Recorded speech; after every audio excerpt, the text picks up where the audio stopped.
पावसाळा म्हटलं की आपल्याला काही ना काही गरमागरम खायची इच्छा होत असते. तसेच मी आज तुम्हाला एकदम साध्या सोप्या पद्धतीने गरमागरम अशा डाळवडा दाखवणार आहे आणि भरपूर अशा त्याच्या टिप्स सांगणार आहे तर चला तर मग श्रद्धा रेसिपीमध्ये तुमचं स्वागत आहे.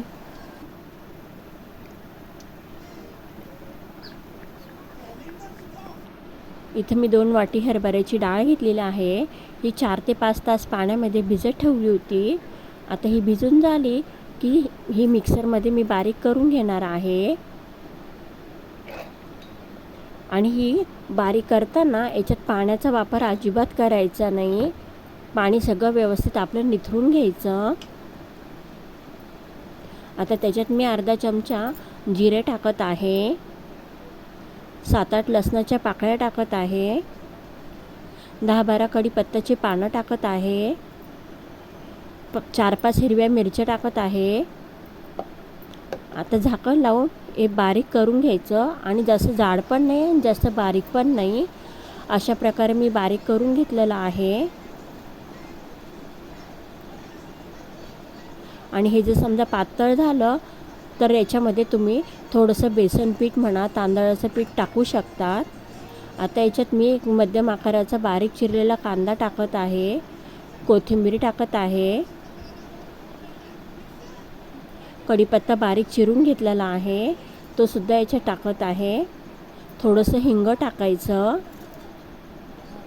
परत 4-5 हिरव्या मिरच्या बारीक करून घेतलेल्या आहे. त्याच्यात थोडीशी हळद टाकायची. चवीपुरतं मीठ टाकायचं आणि हे चांगलं व्यवस्थित हलवून घ्यायचं. याच्यात मी 1 ते 1.5 इंच आलंसुद्धा किसून टाकलेलं आहे. आता तुम्ही बघू शकता सगळं व्यवस्थित कालून झालेलं आहे. मी तुम्हाला वडी कशी करायची ते दाखवते. एक छोटासा गोळा घ्यायचा, तो असा हातावर थापायचा. तुम्ही बघू शकता अशा प्रकारे वडे तयार करायचे. आता हे तेल गरम करत ठेवलं होतं आणि तळताना त्याच्यामध्ये जास्त मोठा गॅस करायचा नाही आणि जास्त बारीक गॅस पण ठेवायचा नाही.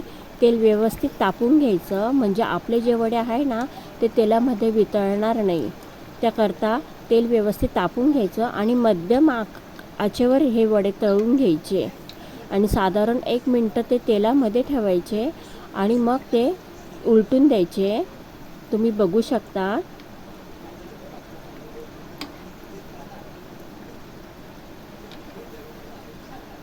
आणि असे अधूनमधून ते असे थोडेसे हलवत जायचे म्हणजे आतून कच्चे राहत नाही.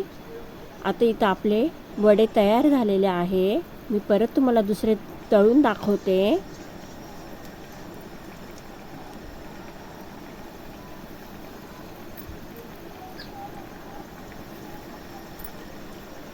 तुम्ही जर माझ्या चॅनलला नवीन असाल तर माझ्या चॅनलला लाईक सबस्क्रायबर शेअर जरूर करत चला.